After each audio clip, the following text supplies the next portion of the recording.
Hello everybody, this is Fernando for the latest Ghost and Spirits of the Week video. Thought I'd mix another one of these in here while I'm continuing the cryptids and monsters side, only because I haven't talked about anything as far as ghosts or spirits for a good while, at least in terms of videos, and then also because it has to do with a fort, and it reminded me of the very nice fort that I went to the other year or so, Fort Concho there in San Angelo, Texas, where this was pretty much the thing that started all my ghost hunts thereafter. So wanted to dedicate this video then to that experience, and yes indeed it has to do with a fort. This one located though in Nida, Oklahoma, and it's known as this. You're looking at it now. It's known as Fort Washita, and it has some very exclusive hauntings located there. When I was reading this information, I was fascinated by it, and next time I'm going to be around the Oklahoma or maybe Dallas area, I'll definitely try to do a detour towards this location. But yes, let's go ahead and let's talk about all the rich history associated with this fort. So what is this Fort Washita?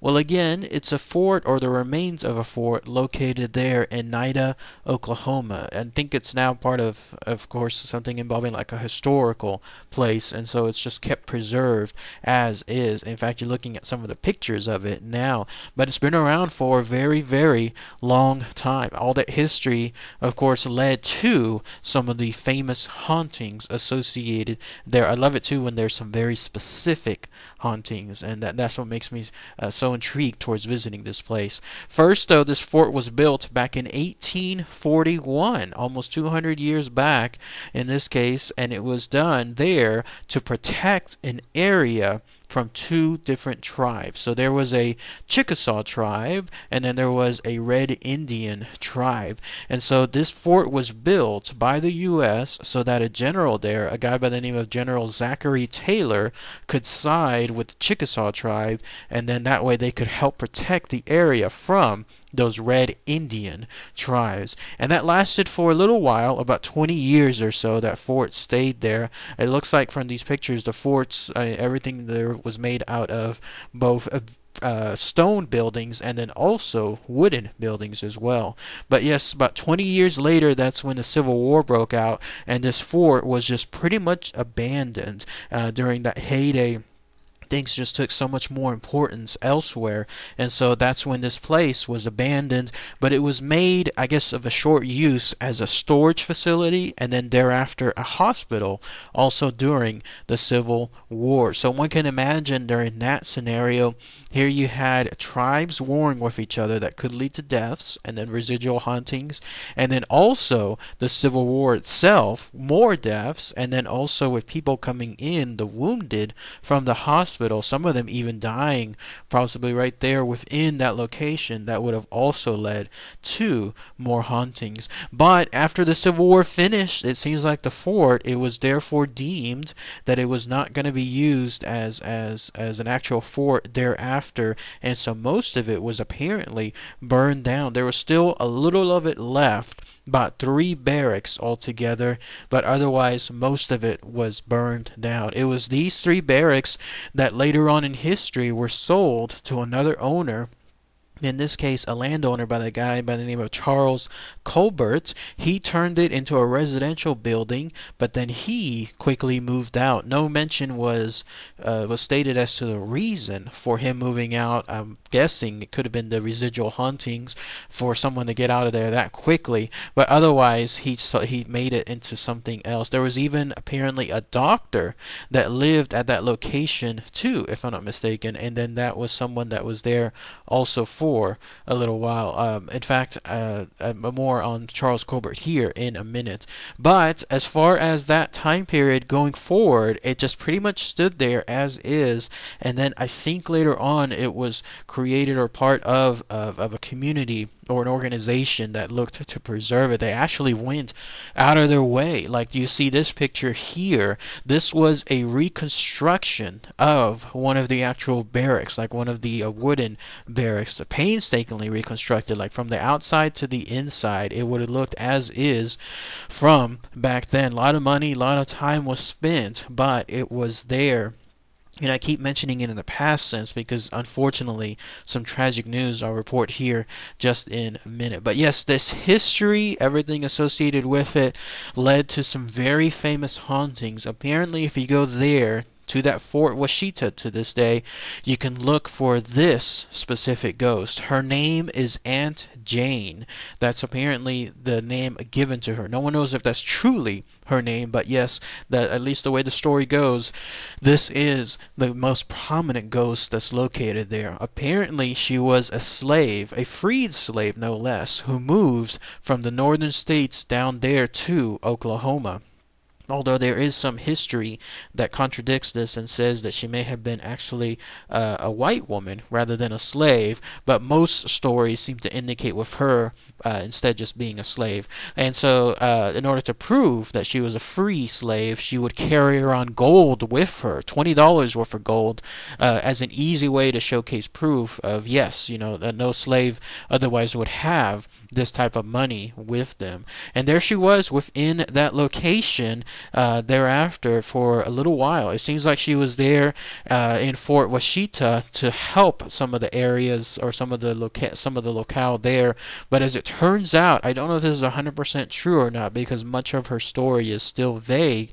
It turns out she might have been a spy. In fact, a spy from the north, from the northern states, sent down to the south to try to report back on what was happening down there, at least based on her spy activities towards the Confederates. And somebody found out. Either a group of soldiers found out or someone else did. Either way, they convicted her of being a spy, and then in a typical mob mentality, they captured her and then took her to an execution, and they actually beheaded her. Yes, indeed, she was beheaded. And to prove a point that this is what happens whenever anybody dares try to spy within that area, they purposely buried her body separate from her head. Also, there at the fort. So one part of the fort contained her body, and then the other part of the fort contained her head. And then that way, again, it would be a clear warning to everyone out there of what can happen to them if they decide to do that same thing again. That gold, by the way, that she always carried with her, that $20 of gold, some of them thought about actually using it and then spending it, but it was ultimately decided that no, they're not going to spend, in this case, the gold of someone deceased, especially someone who clung onto it for so long. So they buried it with her. So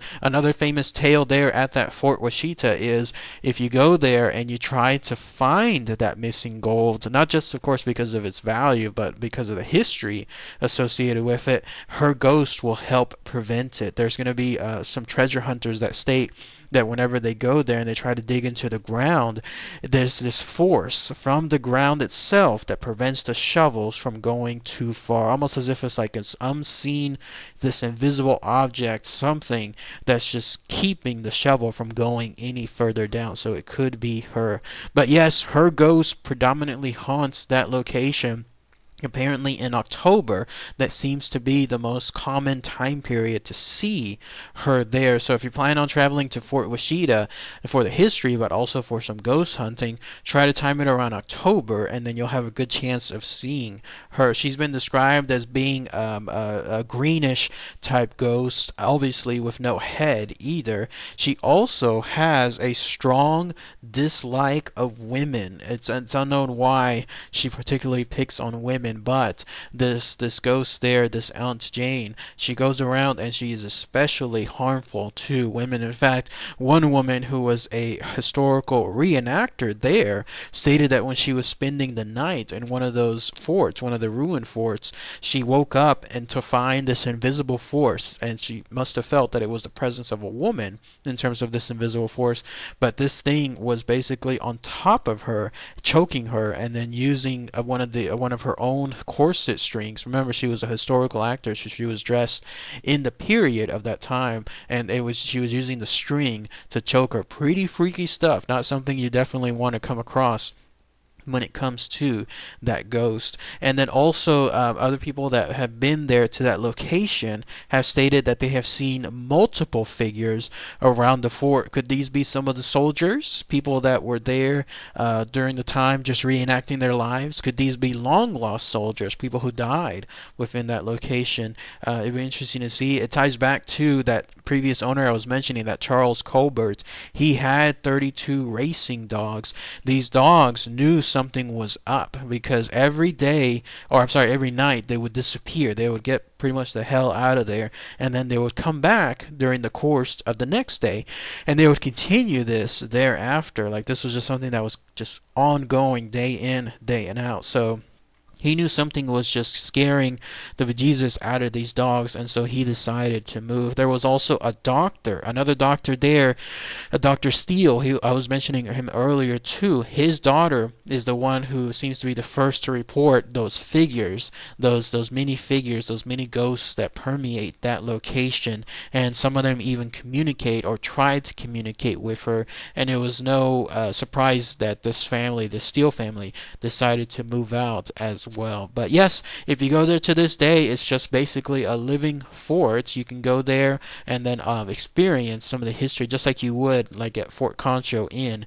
San Angelo, Texas. But unfortunately, look at this. You're seeing this building now being burned down. This happened very recently, 2010 to be specific. That fort that I was mentioning that was constructed from scratch as a reenacted barracks, this location, somebody burned it down. It was deemed as being arson.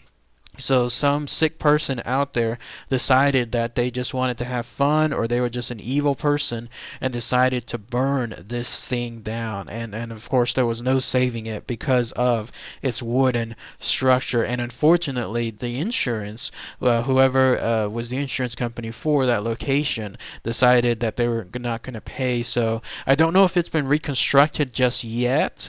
This was again back in 2010. But if it is, I'm sure that it's been reconstructed to its specific parameters or the specific design again. So somebody might want to fill me in if you've been there to that location, if the barracks are back up, or if they're just pretty much still scorched earth to this very day. But otherwise, the rest of the fort and its ruins are still there as well, in terms of living history.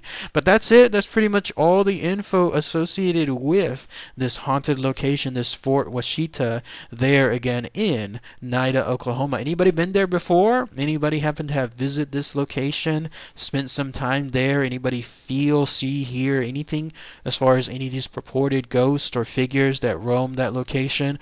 Please post those comments below. Any gold hunters that went out there too?